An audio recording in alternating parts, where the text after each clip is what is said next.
Hi, you're listening to WSB 90.1 FM. This is ChinaBlue.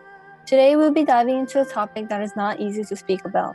Disclaimer: the views and opinions expressed here are those of the speakers and do not necessarily reflect the official policy or position of WSB 90.1 FM.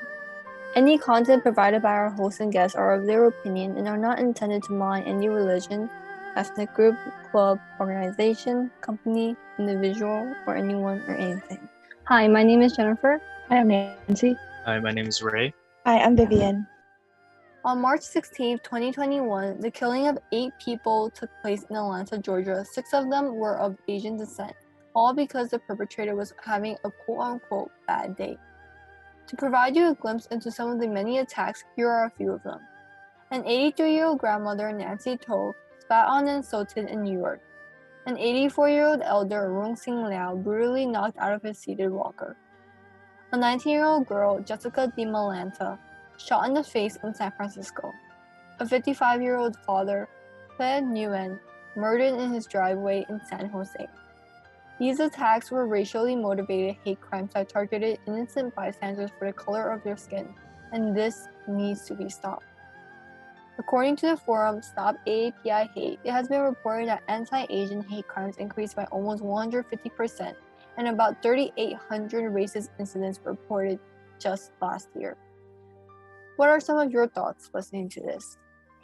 With everything that's been going on, it's just been really exhausting. And it's like I brought this up to like my class the other day, and they're just silent, and it's kind of like concerning because it's like, how are people not like paying attention to what's going on? And I call them out for it because it's like if you're not upset about like what's been going on, it's like you're not paying close enough attention, you know? And like we had an open forum, and I was like, guys, like this is like some serious stuff. Like because our professor like allowed it to happen. Like she opened up the class time just to talk about this. And this was an Asian American Studies class, like separate from what we talked about earlier. But she opened up the forum and no one spoke about it besides me and like one other person. And that was just to like give condolences. Like we don't need condolences. Like we need like action. So like I just been a bit frustrated over like the past couple of weeks or even longer than that because I just been following this stuff going on. And that's just like what I've been going through. What about you guys? I think it's like super overwhelming to like especially be on social media these days. Like you see like everyone sharing the same things, and it's kind of like you see the same things over and over again, and it's like exhausting to keep on seeing it, and it makes you upset. Like I don't want to be on social media, but then it's also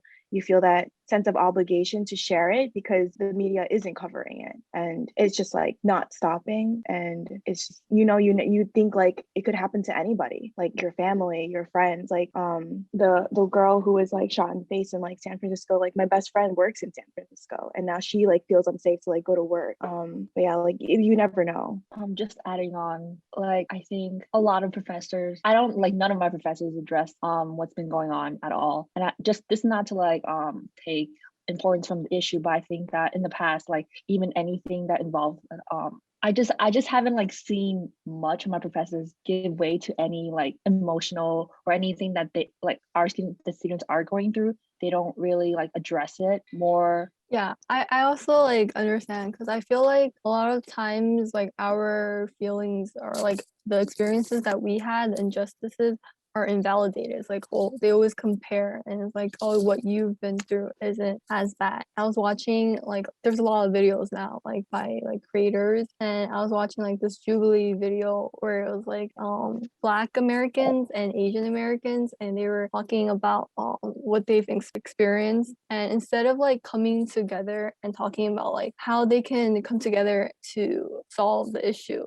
and like stop the whole white supremacy and everything. Instead, they were like comparing like, well, we've been here for longer and we've experienced this. And I feel like they were just comparing and like kind of having like this who's having it worse instead of like coming up with a solution. But I found that like really upsetting as well because we could do so much more if we come together instead of fighting with each other about these things. Like there's a term for that. That's it's called and it's coined. It's called oppression Olympics, where you have like two minority groups like just trying to see like, oh, who who has it worse, you know? But, you know, when we do that, whether it's like Asian Americans or like Black Americans, you know, it's like it undermines both of what's going on. Like you can't compare what's happening to Asian American Pacific Islanders to like what's happening in the BLM movement, because at its like they're two different movements, you know? It's like two different things. That's what's going on. So like when that happens, like, oh, we experience more oppression than you guys, it undermines like both things, you know? And that's just inherently like the wrong thing to do. So I think like it's important to know and like to put it out there that we shouldn't be doing that, you know? We shouldn't be tearing each other down like that. Yeah, like going off that, I think it's really important to remember that we all have the same end goal. You know, like we don't want to uphold like this like systemic racism, and like we want equality for all, you know, and that's the end goal for all of us. And we shouldn't like just keep on comparing each other to ourselves, because that doesn't help anybody, you know. There's also the fact that I've seen this like all over social media, like especially like in TikTok comments, where people are like, oh, because this is so and so race, we've seen so much racist things happen to us, like, oh, they're scared of us, so we shouldn't be supporting them. Like they always go back and forth saying, oh, they didn't support us before, so we shouldn't support them right now. But this narrative does build a divisive divide between groups of people who are supposed to stand together, especially people who have been oppressed by the majority. It shouldn't be something we should be doing. We should be creating more of a united front. And again, bouncing off the idea of like oppression Olympics, that especially for Asian Americans, there's this model minority myth that we don't have it as bad because we are so close to being the quote unquote best minority, if that makes sense, where our experiences, our feelings, our everything kind of invalidates because we supposedly have the highest earnings, and somehow that's supposed to validate all our experiences and all. Yeah, and like it's untrue, because there are so many Asian Americans that face like socioeconomic like issues, and they're living in poverty, you know, but that's not talked about. Like everyone just thinks like, oh, they're well off, like they're super smart and like well educated, and then that goes into like the whole thing of just, you know, it affects their mental health as well. You know, you're expected to be good at everything. You're supposed to be expected to be good at math, and like, you know, that pressure that gets put on us, not just by like society, but also like our parents, you know, at times, right? Like that's really hard to deal with. And then there's the whole thing with like mental health. Like that's also something that a lot of like Asian Americans, like they don't talk about, you know, and you're not supposed to like, you know, go to therapy, or like you're just supposed to bottle it up and just keep it inside. I think that we can talk a little bit about the history behind the model minority myth, and also like why there's like, let's just put it out there, like why there's this tension between communities of like the Asian community and like the Black community. Like it all ties in together.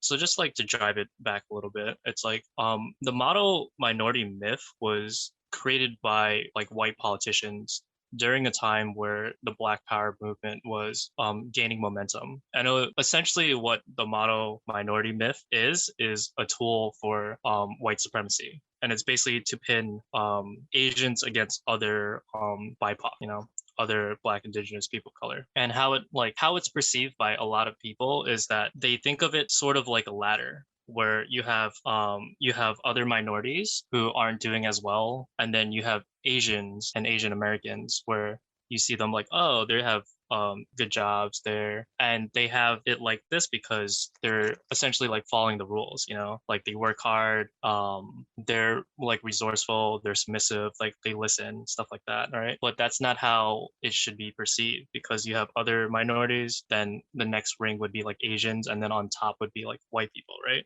But that's just how it's created to look like. In reality, what it really looks more like is a triangle, where you have white people on top, and you have Asians and other minority groups on the bottom, and essentially we're pinned against everyone else. You know, we're used as a tool of white supremacy to essentially just attack other minority groups whenever things happen. And it's very prolific through our society, because like even some Asians believe in it, you know. Yeah, But especially with that. I feel like I grew up and my parents would really resonate with me, and they'll say like, oh, the reason why they're like that is because they are lazy and because they don't work hard enough. And it's hard to admit that, like I feel like racism is always, and even in our deeply rooted in our family, and like pinned against each other. Like my parents will always say like, oh, if you don't behave, then the Black people will come and get you. And yeah, if I agree, like the model minority myth is just created to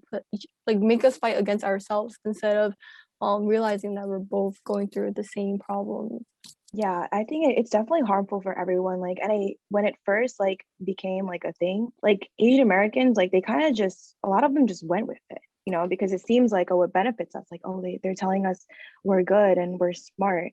But in the end, like this model minority myth doesn't help anybody except the people who created it, you know. And I do think that a lot of Asians and Asian Americans, they do contribute to the Asian American minority myth just because they want to be docile. They don't want to say anything that will disturb the higher ups or like just the general public. They just want to keep their head down. This is like the stereotypical Asian and Asian American. Keep quiet, do what you gotta do, and just like live your life and don't cause noise. And I think with what's happening so far and like Asian Americans being kind of done with being like a stepping stone or like the bottom of a skull. Okay, these are really bad metaphors, but Asian Americans are kind of done with being a white man's something. Yes, and like I think because of this like turning personality and like suddenly you're taking on more political views, that this can be seen as almost just like as when the Black Power movement back then. Is that what it is called? I don't really know what it's called, but just like, oh, now you're becoming rowdy. Like you don't deserve this model minority status or anything like that. Like suddenly you aren't the perfect alternative race, quote unquote, that society is supposed to deem you as. If that any of that made sense. No, it does make sense. And it's like the challenge for us as Asian Americans or those who believe in it is to one, educate themselves on like what it's designed for, and two, it's to like try to get away from that mentality, you know. And just to build up upon what you were talking about earlier about like how we're like we because we're taught by at a young age by our parents. I believe like majority of us have like immigrant parents, so we're taught because those are like, for example, like Eastern values where we're taught not to cause trouble, you know. We're taught not to cause a scene. Like I know growing up, like I heard a lot about that. Anytime I like went over to any friend's house or any family's house, it's like, oh, don't break anything, don't like be too loud, don't like just like ridiculous things. But it's like we're taught not to cause a scene, but we also have to like remember like for those of us who came here either young or were born here, it's like we also inherit like Western values where it's like it's okay to speak your mind and stuff like that. So it's like it's this weird generational gap where it's like, yeah, we are Asian Americans, but at the same time with like American values, you know, because we're either born here, raised here, or some part of us like takes from the environment, and it's like we're a different generation than what our parents were, our grandparents, and it's like, and I think like right now it's not a time to be silent about these issues, but more so a time to speak up on it, you know. yeah, I definitely agree with that. And I feel like again, it's so important to speak up for yourself, like stand up for yourself, stand up for our community. And like, you know, we're known to be like people assume like, you know, they just work hard, keep their head down, like we're docile, you know, we're not going to cause any problems. And in the end, like, you know, there are people who are successful and they do that, right? But there are also times where people aren't given the same amount of opportunities and we aren't seen as equals in like the, you know, the workforce. Is that and I was like reading an article about how someone was talking about how he worked at this company and he noticed that everyone that was staying late were like Asian Americans, you know, and then he saw that like it'd be like all levels, like senior executive, junior executive, they're all staying late, right? People who were promoted were white. And it was because like the people that were in charge of promoting people, like they just assumed that the Asian Americans would just work late. They would just put in the extra hours, and they promoted the white people because they were afraid that, like, they're not going to stay late, so they promoted them so they would just do more work. Going back to the model minority myth, like the poverty is blamed on Black people, and that just goes back to how it's assumed, oh, they're lazy and they're poor, like uneducated and violent. And So it's like when the model minority myth was created, you're essentially like saying there is a good minority versus there's like bad minorities, and mhm, it just so happens that Asians were the good, quote unquote, good minority. At the end of the day, we're all minorities, right? mhm. And this ties into things like anti-blackness and like um the Asian American culture. Like we have a history of like anti-blackness. Like we can't deny it, but also like not everyone contributes to that like nowadays. Like yeah, growing up, it's like I had my fair share of like hearing things from my parents, but like since my childhood and it's like now it's like they definitely changed. It's like, and it's not like they can't, like it's not like your parents can't change, your grandparents can't change. It's like my brother-in-law is Black, you know and I grew up with like the same things that like Jennifer heard, where it's like, oh, you shouldn't hang out with like Black people. It's like my friends were Black, my friends were Hispanic, you know so it's just like I hope that like helps motivate people to like have those difficult conversations with like their family, because like Mhm. now is a good time to do it and to Yeah. address like certain issues like that. I also feel like we have to remember that, like, in the end, we're really more similar than we think we are. Like people might think like, oh, like you're different because you look different, or you sound different or something, but we're really more similar than we think. And it's just like sad that we don't realize that, and that we can't find a way to unite with each other a lot of the times. um but yeah. Also, everyone under, like, due to like the model minority myth and like just like negative like stereotypes and assumptions, like everyone under like white supremacy struggles with like people struggle with like poverty, and like we deal with their hate crimes, decreased access to education and opportunities, and also like medical racism. It's everywhere. I mean, we can transition into things like the Rodney King riots in LA, because that I is like one of the big like pivotal moments where it's like you see Asians community against like the Black community. And would anyone like to give some history on that? But we could also mention, I guess, like how we have like united in the past. Oh yeah, for Like, sure. yeah. So I think if we talk about, yeah, those two. But I don't personally know like a lot of the detail. I think that's all you, right? Did not take a class on this. um, I mean, in the past, like Asians have united with plenty of like movements. For Hmm. if we want to get specific into like the Black community, uh, back I forgot what year it was. I think it was either the 70s or the 60s. Um, I think it was late 60s. So the reason why we have like ethnic studies in colleges is because in the past, Black students, Latino students, Asian students, like they all united back in California at I think it was San Francisco State College at the time. I don't know what it's called now, but essentially like they noticed like this discrepancy of like, hey, we don't have history classes being taught on um and it started with the Black student union, where they're like, we don't have classes on Black history, so they started to protest for that. And then you had the Filipino student union like join in with them, and then from there they got like Latinx, they got the all over like the Asian community, student community there, and then they all started to protest. It was one of like the longest like student protests in like the What school country. was this? um California State and like Berkeley. So there's two. Oh. But then like from there it started to that movement started to extend across the nation. And like that's one example of us uniting in the past. And you know, it's literally the reason why like we can study these things in college is because these guys organized. And I guess like it also like should encourage us as like college students to like, if there's an issue, like we should speak on it. Like there should be some activism towards it, because like this is how change happens in the world, you know.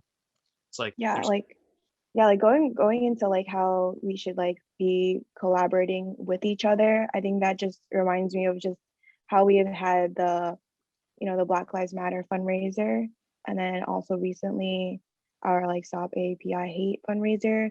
And I just feel like it makes me really happy that our community is so willing to come together during these times that are like hard for us, you know. And it's it makes me hopeful, you know, that we can bring about change and that we're not just stuck in the same place repeating like in this like cycle.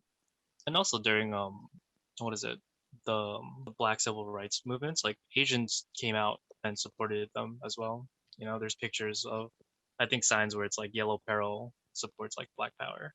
Mhm. You know, Yeah. and even now it's like in our most recent like protests, or even during the BLM movement, like Asians came out as well. You know. Mm-hmm. And I mean also like it's not saying like we're not saying like wait, just scratch that, but um Oh, we're like not I saying. want to yeah, do you know what I'm talking about? Like we're Yeah, not saying like, oh, just because we support, like you should support us, but it's more because we can just do more together yeah. and Um, we should do it together. yeah, I don't think we should support just for the sake of saying that, hey, because we supported you guys should support us. It's not like we're taking turns. It's like you should be supporting a movement because you believe in it, you know? Yeah, Because if one of us is suppressed, we're all suppressed. exactly. Because we're all minorities at the end of the day, you know? Yeah, we're all impacted by all the negative things that the system is bringing, like doing to us, but that was bad, We can just say it. It's but white yeah, you, I supremacy. think whatever Ray said, that's it. It's like we shouldn't be afraid to say the word white supremacy, you know? Because that's the system that's putting us in this place where we're fighting for essentially our lives right now. Mm-hmm. Like I feel like this country is founded on like freedom. That's what they always like. You know, if you come here, you can get the American dream. But when people come here, all they're faced with, I remember like so going back to like the history when Chinese immigrants started coming here, they came for after the Opium War, I believe. They just came here to make a living. They're doing anything they can. The reason why they're like quiet and they don't want to make any noise is because they grew up in a communist country where if they say anything, you know, something bad's gonna happen to them, their family gets killed. So when they're over here, they're just trying to do anything they can just do to survive. And this country is founded on racism, like slavery, the Chinese immigrants, like they built the railroads, but you don't see that in the like textbooks. So you don't ever see the Chinese get credited for building that infrastructure. Yeah, I agree. It's definitely really sad. Like, you know, they came to like give their family a better life and they were just faced with even more problems here.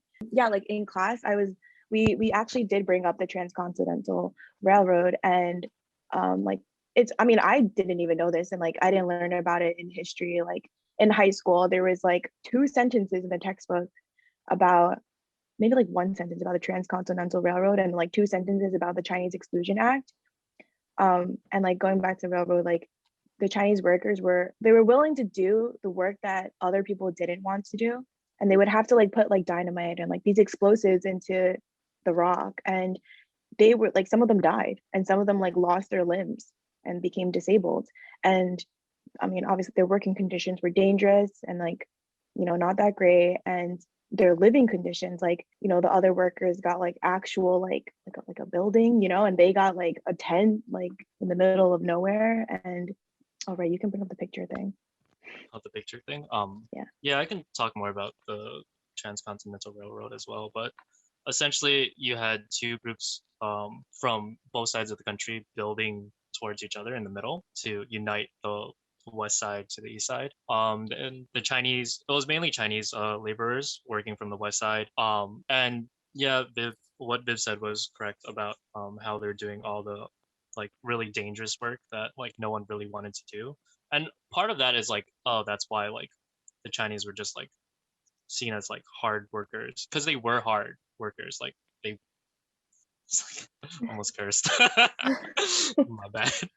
They're like they worked really hard and like they're doing these dangerous jobs, but like when they finally met in the middle, like the picture that they took to symbolize like everything, you don't see any Chinese people in there, even though like they literally built half the railroad. And that's like it's and it goes into like this idea called like Asians are the perpetual foreigners. Like we're always gonna be too different to assimilate into American like culture in general. And that's where you get things like the Chinese Exclusion Act. It was like this is like the buildup behind it. But that's, besides from that, like there's two things I do want to like talk about, and one being the Rodney King riots because that is the direct like result of the model minority myth, and like that is an effect of the system. And the other thing I wanted to talk about is like just another like time where like um Asian community and Black community like joined powers together. But the Rodney King riots, essentially what you had is you had a Korean store owner who thought this Black teenager was stealing, so then they shot them and they ended up dying. But then in court, the case was essentially like it was like not necessarily thrown out, but like they just had to pay a fine. It was like no jail time. And what that caused was these riots where like you literally had like the Black community and like specifically like the Korean community in like LA like fighting each other. It was like extremely like bad. Like cops wouldn't even want to go in. So like this went on for like I don't know how long. It was from like I think a couple days to like a couple weeks. I don't remember. It's like But 6 days. that's like that is the direct result from like the model minority myth. You know, that's like the extreme versions, and you kind of see like why there is anti-blackness in our like our history, and you can kind of trace it all the way to like what's going on right now. You know, it's not like we're condemning like every Black person because that's not correct. You know, it's not every Black person, not every white person who's attacking Asians, but like we are being attacked. You know, and I think that's just like just just to understand the context of like what's going on, because I also have friends who like support like what's going on with us, like anti AAPI hate, you know, and they're not Asians, you know.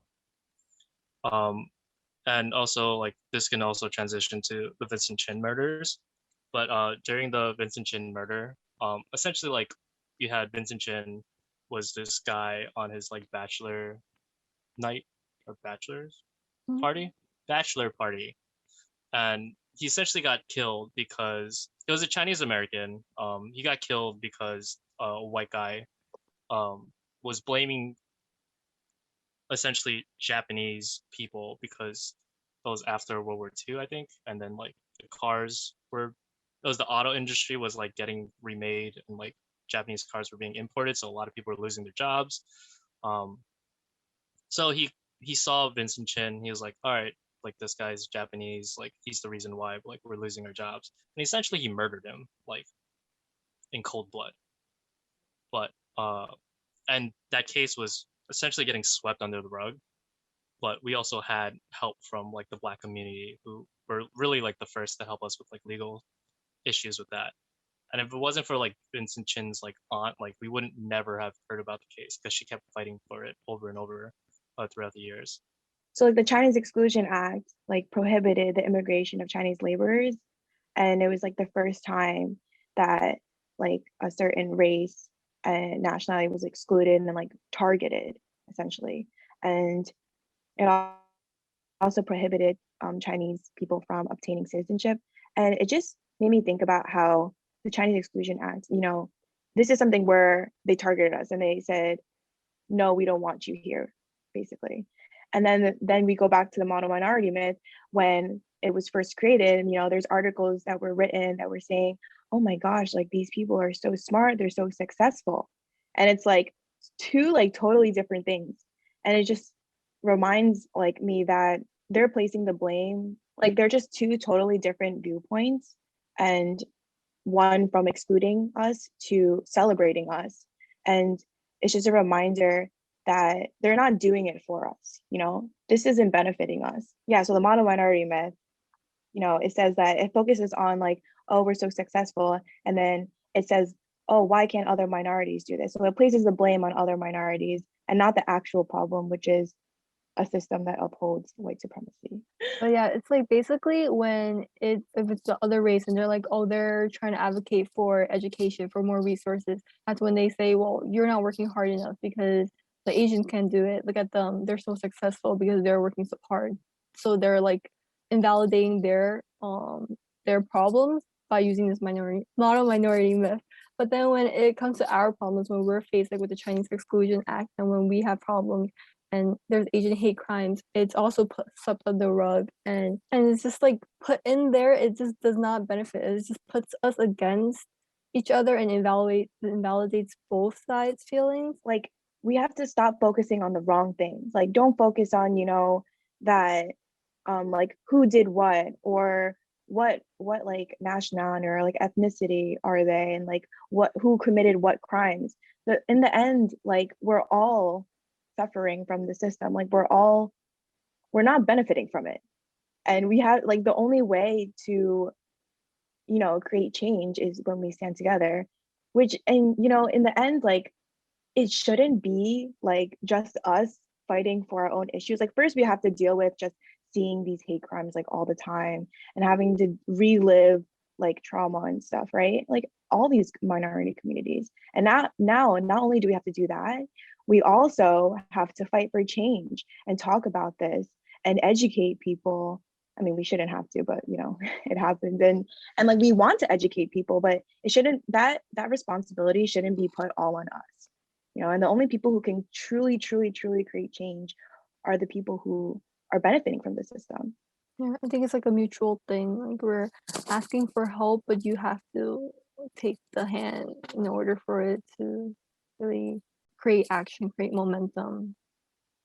And also like I think especially during like the pandemic, hate rhetoric and like Donald Trump, when he called COVID, he called it Chinese virus. And it was like they're the reason why, you know, everyone took it as we're the reason why they had the COVID is happening, this pandemic is happening. And the minute they see a Chinese person or an Asian person, anyone who even looks, they don't even try to differentiate like the different ethnicities. They just as soon as they look at it, they're like they just cough on people and they spit on people, and it's just Yeah. like, And then it's just like if you're coughing and spitting on people, you're the one that's, you know, making this situation more dangerous, you know, like, and it, like that kind of rhetoric, like the words that people use, especially like politicians and like the media, that's why it's so important that things are like carefully looked over and that you're thinking about what you say.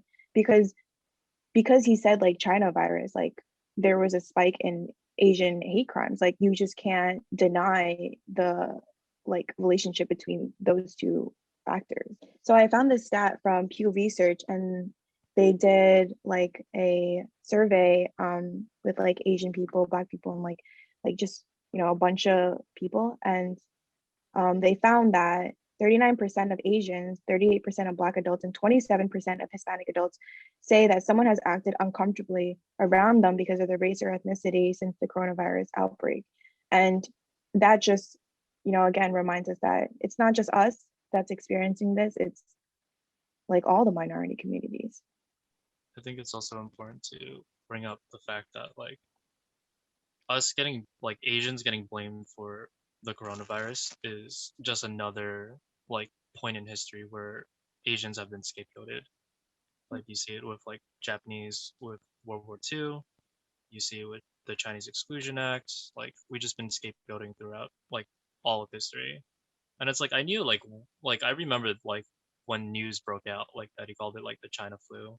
Like I knew like he just put a target on every Asian person's back because it's like it's not like people like the excuse is like they can't tell us apart, you know? It's like every Asian, it's like it doesn't matter if you're like Chinese, Japanese, Korean, Southeast Asian, like we all have a target on our backs because of it. And it's like, yeah, it's like we don't feel safe to like go outside. And it's scary, you know? It's like with all these like hate crimes being reported now and like we're seeing everything, it's like it could be any one of us, you know? Like it's sad that like our elders are being targeted, you know? But we also have cases, and not trying to like take away from like our elders being attacked because that's like a whole other issue. But like the girl who got shot in the face, she was 19 years old, you know? That's someone in college. That's a sophomore. You know, it could be a freshman. And it's like it could be any one of us. And it's like it doesn't, and it's scary because it's like it's happening a lot in like California and in New York, you know? Like Yeah, and those are places that you would assume are like, oh, they're so diverse and like they're so accepting, but it's everywhere, you know? And yeah, we actually have a submission from one of the forms that we sent out a couple of days ago, but I'll just read it out loud. It says that at the beginning of the pandemic, my parents and I went to the mall near Stony Brook, and these two young non-Asian girls saw us sit down at the table near them. I saw them scowl at us in a very obvious manner, and then they got up and left.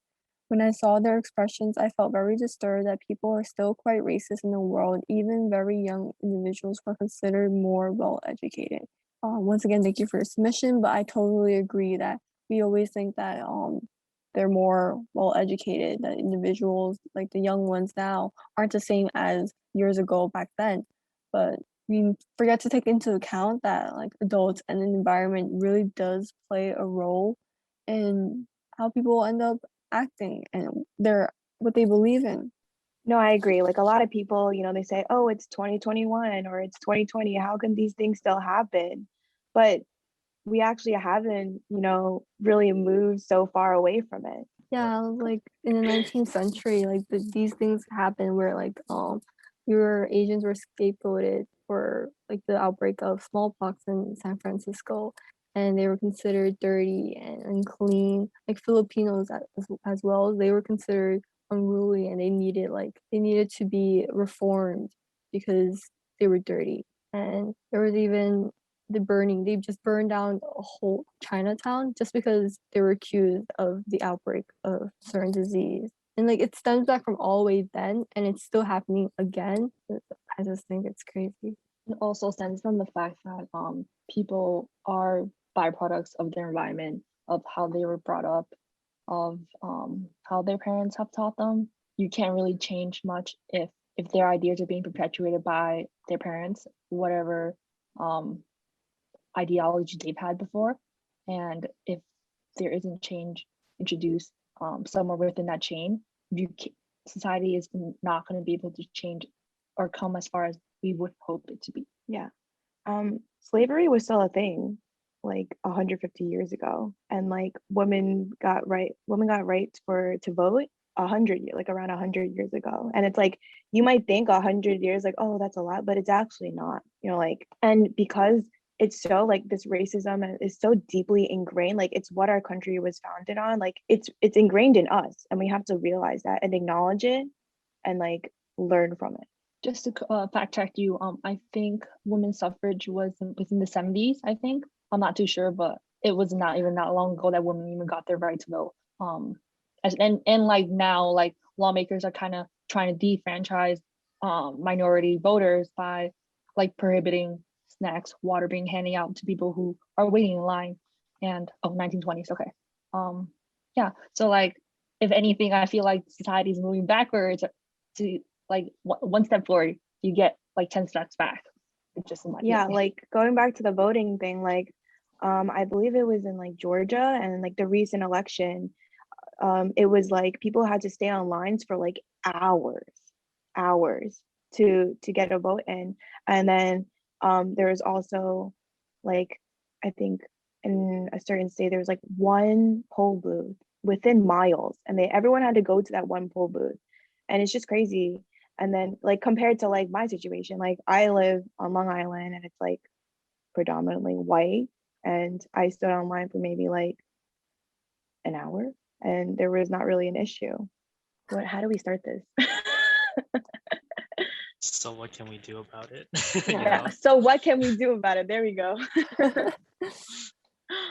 I think the first step would really be to educate yourselves on like one, the history that like Asian Americans have endured, and this way it kind of puts you in a perspective of like what's been going on. It's like this stuff is like not new. Like those like people who say like, oh, it's like this came out of nowhere. It's like no, it hasn't. Like this been going on like at least since like the 18 like the mid 1850s, you know?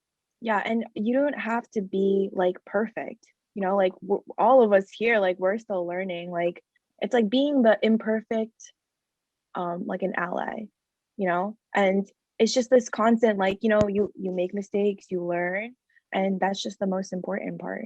And also, of course, to have conversation, because I feel like you learn a lot from each other. Yeah, reach out to reach out to your Asian and Asian American friends. Like we are burnt out, we're going through a lot, and it's like it helps like to talk about like what's been going on for us. Like check in on us. Yeah, and ask like what can you do, because that's how you really can help communities, whether it's us or any other minority community. Yeah, but also like please don't ask us to like educate you guys on like things because it's like it's just us rehashing our trauma over and over again just to like teach people.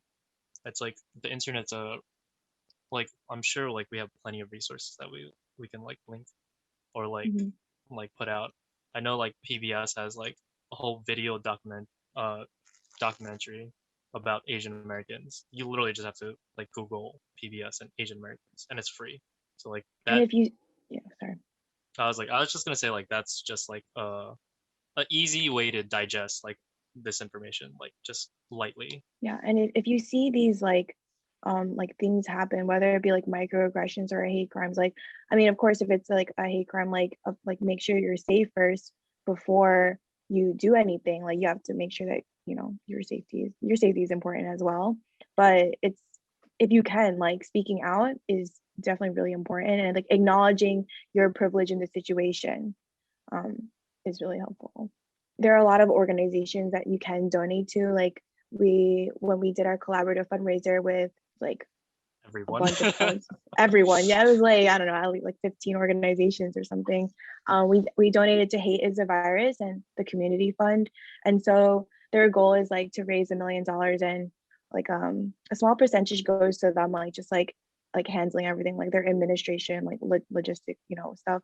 But everything else goes toward like local communities and helping the elderly, like mental health organizations, and it goes back into the community. And another organization that's like really close to my heart is Heart of Dinner, and I really love this organization because they actually were established like during the pandemic, and it was to bring meals to the elderly in Chinatown, and to also like support businesses in Chinatown. And what they do is that they pack like paper, like brown paper bags, and they fill it with like veggies and like fresh fruits and groceries, and they like deliver it to their homes with like little notes that are and like stapled to the bag, and they also decorate the bag. And even if you can't donate, which is totally fine, you can also volunteer. So specifically for Heart of Dinner, you can actually just, if you're like artistic, I mean, even if you're not, like I'm not, but I'm doing it. You can just like write, like draw like pretty like animals, like characters on a piece of paper, and you can just mail it into them, and they staple it to the bag.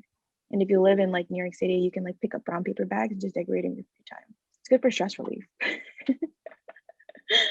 Oh, I forgot the big one, GoFundMe, the GoFundMe one. You guys want to Uh, mention or like yeah. support Asian like run businesses because even like Oh, I know like yes. some people are like hesitant on like donating to orgs because they're like unsure of like where the money actually goes. Like Right. they can Yeah, it's just definitely. Oh, sorry. no, it's okay, but You it's go. like I talked a lot. I talked a lot too, but like a lot of people are just unsure of like where the funds go, and instead of like I mean, yes, you should research it, but like if you don't want to do any of that, just support a local like Asian run business, you know, like since the pandemic started, like we've been struggling like keeping like make like surviving. not just Yeah. like keeping things like open. It's just surviving. Like Asian businesses need help. Yeah, visit Chinatown. There's so much good food there, and I'm sure all of us would be totally down to send recommendations. And yeah, if you ever like you're curious of like, oh, like which charity should I donate to? There are like websites that have scores for charities, and you can see um like where the money is going to.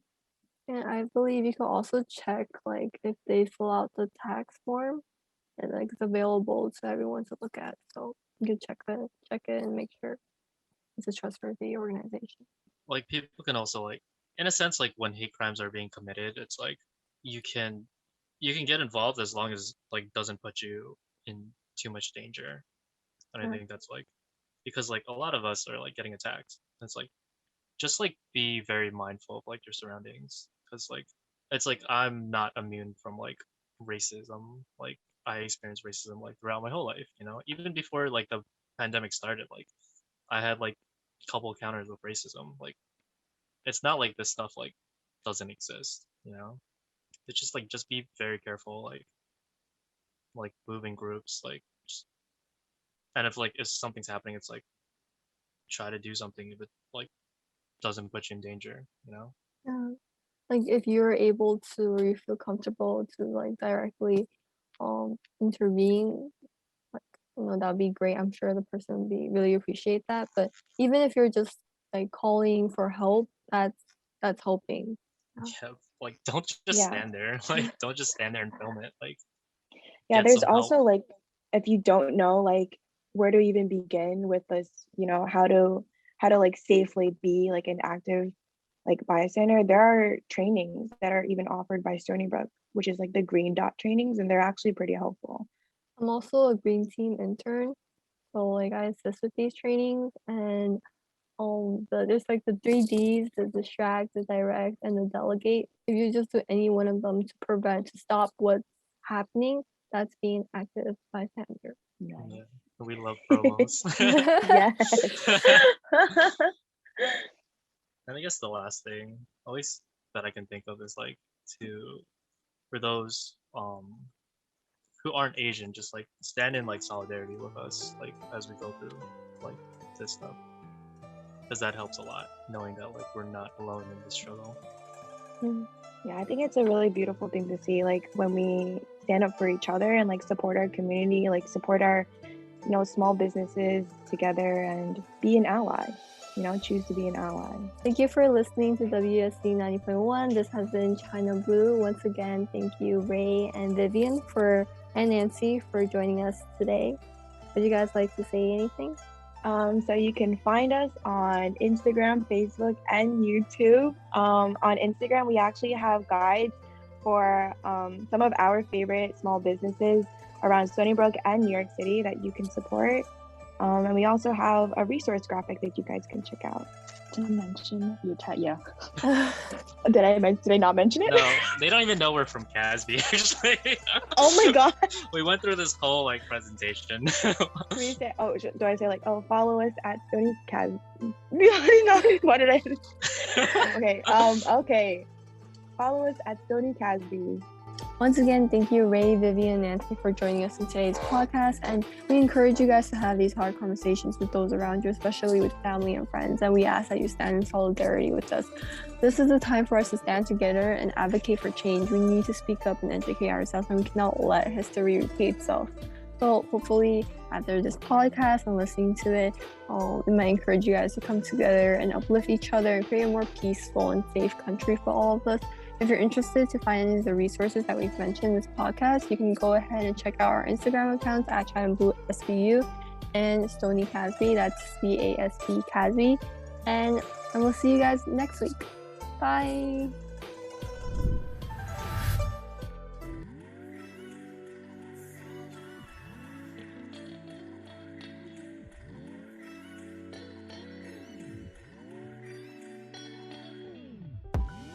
回到熟悉的房间，双人床少了你的身边，我又不小心失眠。想起你说的永远，消失不见。Oh baby baby baby Stop telling all this lie 相爱只剩无奈，就算努力灌溉，过去却难以释怀。能为不想离开吧，现在我才明白 No， 就算努力灌溉，错给的爱收不回来。Stop sugar， 感情游戏藏着太多规则，就算通过辐射。Stop sugar， 爱上一个人会满身伤痕。长大以后要防备的东西太多，为不只专属于你安心的甜蜜角落，阻挡世界的恶意，不再后退，看着我眼睛放下防备，让我长期植入你的心扉。是把你的梦放进脑中，像是ring，你像一阵风梦在 false king， 东南山月眼里不发满线，交换着像是秘密还原的游记。Stop telling all this lie， 相爱只剩无奈，就算热情还在，但你不在，你不在 ，No， No way， 不想离开吧，现在我才明白，就算重新再来，错给的爱收不回来。Stop sugar， 感情游戏藏着太多规则，就算通过辐射。Stop sugar， 爱上一个人会满身伤痕。写过了多少首情歌，以为幸福快乐有可能，却没我的份，是我太天真，爱了痛了才懂得，就算多么寂寞，也应该放开手。